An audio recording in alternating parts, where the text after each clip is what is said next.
हमारे साथ आज मौजूद हैं हिना चौधरी। हिना चौधरी की पहली फिल्म आ रही है कान नगर, और हिना से ही पूछते हैं इसमें इनका क्या रोल। ओके, सो बेसिकली जो मेरा कैरेक्टर है कान नगर में, वो एक ऐसी लड़की का जो बिलोंग करती है बलूचिस्तान से, लेकिन वो पढ़ने के लिए हायर स्टडीज़ के लिए बाहर गई थी। और जब वो वापस आती है तो उसके दिल में बहुत सारे सवाल होते हैं वहाँ की इकोनॉमी को देखकर, कि यहाँ पर इतना सब कुछ, इतने सारे रिसोर्सेज, इतने सारे वसाइल हैं, मगर वहाँ के लोगों तक उनको उनकी पहुँच नहीं है बेसिक नीड्स के ऊपर भी। मतलब कि वो बेसिक नीड्स से भी जो है ना, वो बिल्कुल ही पीछे रह गए हुए हैं। तो उसके ये सवालात होते हैं जो उसको इतने ज़्यादा इंट्रीग कर देते हैं कि वो उनके ऊपर रिसर्च करना शुरू करती है, अपने फादर से क्वेश्चनिंग करती है, और फिर पर्सनली खुद भी इन चीज़ों में घुसती जाती है। बाकी तो जब आप मूवी देखेंगे आप लोगों को पता चल जाएगा।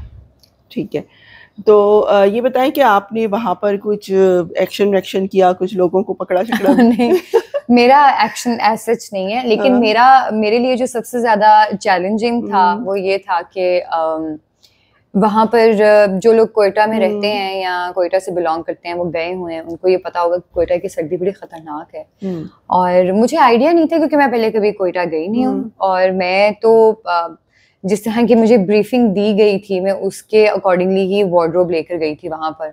अच्छा। और जब पहला सीन किया है हमने वहाँ पर, तो उसके बाद मुझे समझ आ गई थी कि बहुत मुश्किल होने वाली है मेरे साथ, क्योंकि इतनी एक्सट्रीम सर्दी थी कि वहाँ पे मेरे से बैठा नहीं जा रहे थे। डायलॉग्स डिलीवर करना तो दूर की बात है, क्योंकि डायलॉग डिलीवर किए ही नहीं जा रहे थे।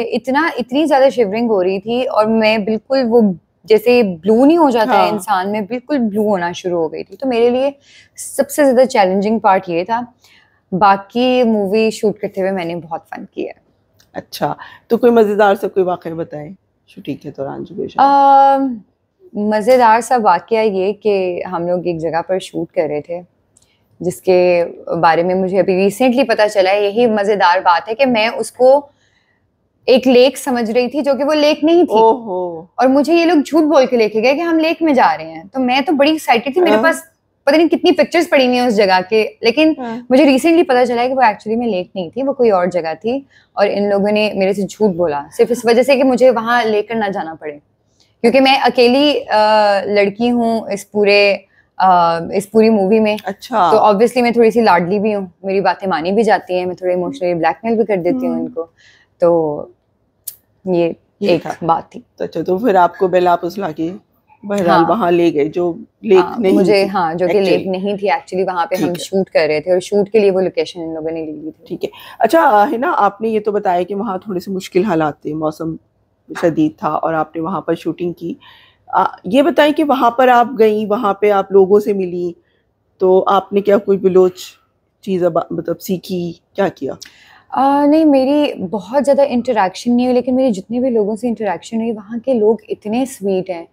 हमारे यहाँ पर एक जो लोगों के दिमाग में जो बात बैठी हुई है ना, कि कोयटा के लोग जो हैं वो पंजाबियों को लेके बड़े जो हैं वो संग दिल हैं और बिल्कुल भी फ्रेंडली नहीं है।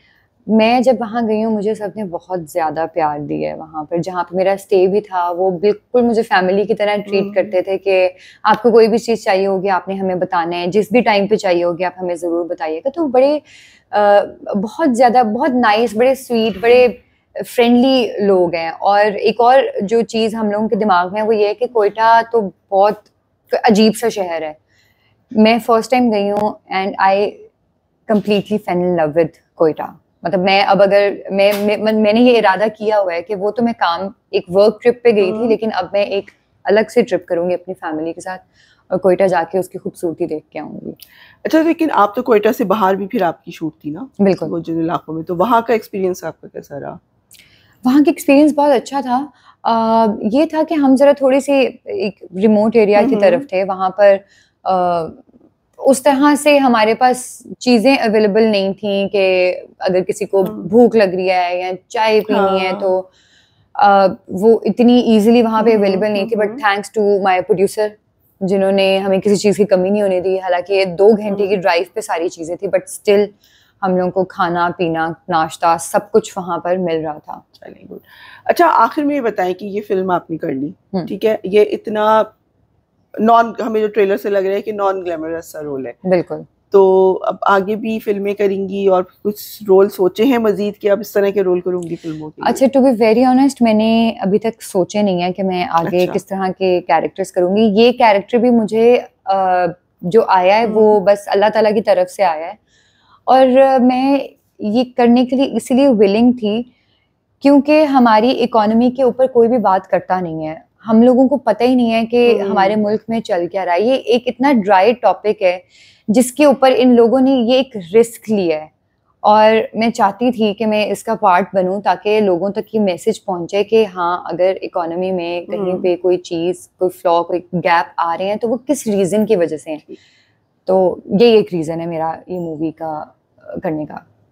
अच्छा, बस आखिर में ये बताएं कि फिल्म या ड्रामा ज़्यादा मज़ा किसमें आया? ड्रामाज में भी मज़ा है। ड्रामाज ज़रा ये है कि ज़रा थोड़े लंबे टाइम के लिए होते हैं, शूट लंबे होते हैं, बट फिल्म जो है उसका एक दिन में काम थोड़ा होता है। ड्रामा का एक दिन में काम बहुत ज़्यादा होता है, फिल्म का थोड़ा थोड़ा होता है। 2 सीन्स होंगे लेकिन भरपूर होंगे, तो मैं तो दोनों ही करना चाहती हूँ। हाँ, लेकिन ड्रामों में डांस नहीं होता, फिल्म में आपने डांस भी किया है। हाँ, उसका अलग ये है। फिल्म में ये है कि आपके पास आपकी परफॉर्मेंस दिखाने का मार्जिन ज्यादा होता है, उसके लिए I would prefer films. But वैसे मेरा तो स्टार्ट ड्रामास के साथ है, तो ड्रामास तो for life. Thank you so much, और बहुत अच्छा लगा आपसे बात करके। जज़ाकल्लाह, थैंक यू सो मच।